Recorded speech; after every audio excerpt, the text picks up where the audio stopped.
Greetings, YouTube infidels!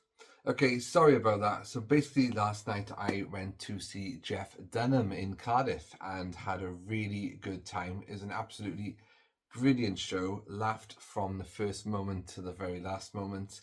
I've seen Jeff Dunham specials with Ahmed, Walter, Bubba J, Peanut and Jose Jalapeno on a stick. Great times. Nice little escape as well from the world we currently live in. Of course, there's plenty of inappropriate jokes, and he did call us one of his favourite crowds because we basically laughed at every single joke, no matter like how inappropriate it was. Yeah, there's a clip of that on YouTube where I'm in. Well, I say I'm in the audience. You can't see me, but I'm in like in the middle at the front somewhere, not the front. When he goes live on stage. And he does a live stream on Facebook to show where he is, what he's doing, and he tries some of the like local delicacies. Like, so we had some beer there last night from Club Tropicana, Tiny Rebel, and chicken curry. Anyway, really good. So I chilled out day today after that, and it's time for my March pickups, guys. Not an awful lot in here because it is an expensive time, but there's a lot of housework going on. Living room is getting in now, so that's great because I know I've got some friends who want to come over for a Micro Machines tournament. I haven't forgotten. I just need that room up and running, and there's more space than it is here in the Mat Cave. Although I have had a tidy up of the Mat Cave lately, and it's looking damn good, son. Damn good. Anyway, hope you're all well out there. Yes, what else am I doing? I got plenty of plans this year. But yeah, there will be a Mat Cave room tour, like I said at one point. I've changed a few things around here. Anyway, then let's start then. For those of you that's interested in the gaming part, I've got two video games I've picked up. One is Resident Evil Requiem. Now, if you remember my pickups from February, this was supposed to be in this was supposed to be in there, but what happened? It didn't turn up on release date, and that happens. That's fine. I was like, fine, okay, I'll have it on a Saturday. It didn't turn up on a Saturday. I was like, do you know, I had a free weekend, and I was really looking forward to playing this. And I was like, come on. I was like, all right, fine, it'll be here Monday. Monday arrived, nothing. Tuesday arrived, nothing. By that point, I was like, it's lost in the post. Wednesday arrived, and that's when I decided to buy it again off, is it Amazon maybe or something like that? And I sold. That's a bit of a spoiler there. So what happened then is, no, it wasn't Amazon. It was a company I've never used before called the Games Catalog or something like that, and that turned up pretty fast. That was like bought on the Wednesday, turned up on the Friday. However, something else turned up on the Friday. My original copy of this. So it must have got lost in the post a week. Finally found its way to me, thankfully. So I sold one on eBay. Made quite a bit of money on it. Didn't lose anything. Pretty much made what I spent on it. So that was good. First time I sold anything on eBay in a long time. Anyway, absolutely love this game. I have played through it. I have completed it. One of the better Resident Evils for me, in my personal opinion. I've loved like 7, Biohazard, Village, Requiem, and great playing as Leon again. Of course, no spoilers in his videos for that. One of my mates, Joel. Hi Joel, hope you're doing well. He's like played through this like 7 times now. He's got the platinum thing. For me, I kind of play through it once, and then when it says completed within 4 hours, and I'll just use a knife, things like that stresses me out. I think I will go back to this one day though, so it's really good. So Resident Evil Requiem was the first one. And then shortly after that, I had another game arrive, WWE 2K26. I've always loved the wrestling games growing up. Went for a couple of years where I didn't buy them. Then when this style came out, I think I had like 23, 24. I skipped 25 because I thought it's too similar to the previous ones. So I thought if I buy one every 2 years, there'll be like more features, and I really enjoy this one. I've seen some bad comments on it about like how you have got to purchase this and that to unlock everything. I was like, well, no, there's another unlock tier in the game, which I think is quite easy. But people are moaning about that. All you got to do is play the game, and you get experience on like winning matches or completing game modes, stuff like that. And compared to previous titles, it's actually quite fast. It's like 40 tiers. I'm already on tier like 17, 18. And through that, you unlock superstars, you unlock belts, arenas, and I find it quite easy. And there's plenty of stuff in here. There's plenty of wrestlers. Like there's apparently 400 plus wrestlers, loads of matches. I'm really enjoying it. Great gameplay. Okay, look at that. Bit of a rainy day today, but I've got the blinds open. It's cloudy as well, and a bit windy. I can hear a bit now. Okay then, what else have I got then? Excuse me. Right, I've got two little books. Actually, one's a little book, so I'll start with a little book. Yeah, I've never seen this before, but this popped up on eBay or somewhere. Batman the Cheetah Caper. This is quite old. So this company, for this size of book, is called Big Little Books. And on the back it says other Big Little Books available. Basically this one by there for you. Oh, there's a goofy one, Giant Trouble, Mickey Mouse, Spider-Man. Didn't know it was a Spider-Man one. Tom and Jerry. How awesome is Tom and Jerry? I used to love watching that cartoon on all the reruns on Cartoon Network. Man, I've been thinking about like childhood cartoons a lot lately. I wonder if I could do more videos on them. I haven't done like a 90s kid for a long time.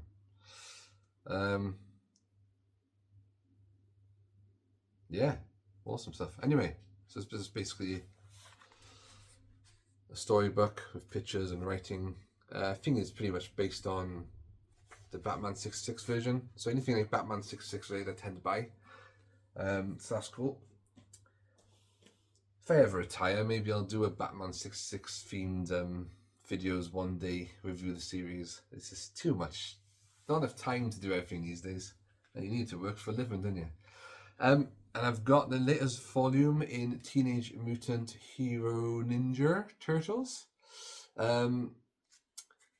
Saturday Morning Adventures, Volume 7. So like I said, I've loved reading through these. Just a continuation of the cartoon series, and it's not stopping anytime soon by the looks of it. I've still got Volume 6 to read that I showed you guys last month, and this was released in March. They tend to come out every 3 months or so, the compilations. I prefer to buy those rather than the single comic books. Right then, a couple of cool things now to finish off, guys. I've got another animation cell. Dun dun dun. I think I'll open this one up so there's no glare on the light, because it's pretty cool, this one. Alas, it's still not my favourite cartoon of all time, Bucky O'Hare, but it is from one of my favourite cartoons, and that is The Legends of Treasure Island. This is Jim Hawkins. So this was a cartoon series, like 93 maybe. All the characters were, what's that word? I can't pronounce it. They're all animal characters, anthropomorphic characters. Yeah, all the characters are animals. And I know exactly what this scene is from. It's from episode 3, The Watchtower, when Jim and Jane go to the Watchtower, but they got to swim underwater, and there's a giant like octopus that grabs their like arms and legs, tries to pull them down, so he cuts it with a knife or wooden dagger. It's not very dangerous, a wooden dagger, is it? So yeah, and the good thing about this one, it is in immaculate condition. Look at that. Amazing stuff. Now, obviously, I think that is a background from the show. I'm not 100% sure. It's definitely not the background that goes with that cell, but I'm very happy to have that because I can grab another animation cell and put that over that. Like I've done with my Marine Boy one in the corridor. I've got like one of him getting ready to throw a boomerang, but then I put another animation cell of Splasher, the dolphin swimming, and I put those two together on top of a background in the water, and it's gone really well. So there's the background, and then there is the line art. Amazing stuff. What I like about this as well, I don't know if you can see like all the blue lines on there, like on his trousers and stuff. That is basically showing you where the shading's going to be. If you can see the shading on there. See? Just under the legs and stuff. Really cool. Just, you know, it's nice to have like that inside knowledge of like how they do it and stuff. Really good. So that might be up on the wall somewhere eventually. Put that aside for now. Oh, and with that, obviously, it did come. So that's been on eBay for a long time, and it was a bit pricey. So I was watching it, and then eventually it came down a bit, and I was like, "Oh, now's the time." It's like, that's a really good sell. Do I want to let that one go? And came with a certificate of authenticity. So in my profile picture, I'm not the authenticity. I just thought it'd be funny to point myself as doing that. Yeah, Robert Louis Stevenson's Treasure Island. So it's not called that. It's called Legends of Treasure Island, but it's not a well-known cartoon. It is if you watch my channel. Then with that, I had a load of like freebies sent. So we got from like an animator, but all about an animator, Don Bluth. So he like animated, as you can see, An American Tail. I do have a Funko Pop of a Fievel somewhere. It might be right behind me, but I can't see it at first glance. Can you see it anyway, guys? Anyway, so I've got a postcard. That's quite cool. What I think is like pretty much a bookmark. Don Bluth, Somewhere Out There, My Animated Life. Pre-order now.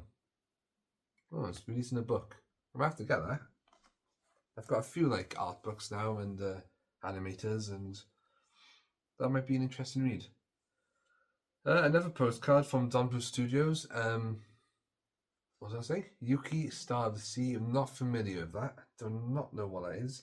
Just to say, I don't think Don Bluth animated Legends of Treasure Island. I googled it and apparently no, it wasn't. But then I got some stickers. These are cool. Got his name, Littlefoot from The Land Before Time. Remember watching that in primary school. And Fievel from American Tail. Now these two stickers will go on my what was I going to say? Yeah, so the side of one of my cabinets by here, like the wooden things, but like over there. I started putting a lot of retro stickers on there on the side to decorate it. So those two are perfect because they were both childhood films I really enjoyed. That one's so sad. And then I've never seen this one, but I will keep it. Secret of Neve, I think my best friend told me it was pronounced the other day, not Nim, as I was saying. It's like Nimh or something. Recognised character, never seen the film. So yeah, that was cool. I love it when you buy something, you get like loads of freebies. Like and then my last one, guys, because I've been into watching this anime lately because I've got it dubbed. No, I haven't. I've got it subbed, not dubbed. Is a record of Rainbow Sentai Robin from the 60s. All about like boy called Robin who leads an army of robots to stop an alien invasion, and then later on there's like other adventures. I didn't realise, I thought I had two records of this, right, from Japan, and I only realised the other day they're actually laserdiscs. I didn't even know what a laserdisc was at the time, back then. So, still cool to have. Inside here, you've got like, so this is the soundtrack to it, to Rainbow Sentai Robin. You've got like a lot of the scenes from the show. I recognise a lot of these because I watched them all recently. But also, when you open this out, you've got this awesome artwork. I love that. I'd love to have that up somewhere, but I'm not going to rip it out here. Yeah, and this was quite not cheap, but a lot less expensive than the other places were doing it for. And then the record is then just in there. So my plan is when I get the downstairs decorated to get a record player so I can play things like this. That would be really cool. Anyway guys, so that is it for March. I'm not sure what April pickups will look like. I am going to a Comic-Con and Cardiff Gaming Market. Same place actually, one day after the other. So if you're there, come say hi. And me, Steve and Craig met a few people last time. Me and Steve are planning on going. Craig can't make it. So look, hopefully you bump into we saw Tony Fighter 2 last time, so it'd be nice to meet you again, dude. Retro Gaming Wales, we bumped into him again after many years last time, so he might be there. Yeah, so you got the Comic Con on the Saturday this time, and the gaming market on the Sunday, one day after the other. So I'm going with a friend to the game, I'm going with a friend to the game market. If you can call us, call Steve now, Retrohead Steve, dodgy. Going with a friend to the Comic Con on the Saturday, and then going back to the same venue on the Sunday for Cardiff Gaming Market. So I'm just looking at my stool there for the arcade coming. It looks like it's shrunk a bit. It's probably just me imagining things. Yeah, and this time it's not held in the Utility Arena, where I was last night for Jeff Dunham. It's been held in the National Indoor Athletics Centre in Cardiff. Never been there, to my knowledge, to my memory.